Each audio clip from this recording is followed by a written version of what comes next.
এত কষ্ট করে আমাকে পড়াতে হবে না বিলাস। তাতে কি হয়েছে, তুমি একবার চাকরি পেয়ে গেলে তখন আমি তোমার টাকায় বসে বসে খাবো সুইটি।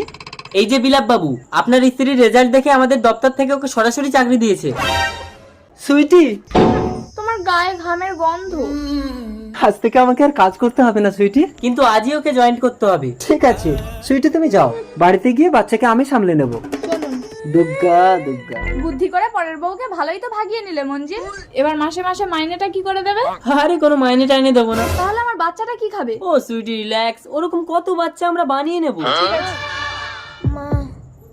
আজ 2 মাস ধরে একটা বাচ্চার জ্বর সারাতে পারছেন না। আমি তো বললাম আমার স্ত্রী চাকরি করে আসলে আপনার সব টাকা আমি দিয়ে দেব। ওষুধে কাজ হবে না, ও যদি এক্ষুনি ওর মাকে না পায় তাহলে ওই বাচ্চাকে আর বাঁচানো সম্ভব হবে না। ডাক্তার বাবু, সুইটি। চলে শনিবার। এটা কে মঞ্জিল? ইউ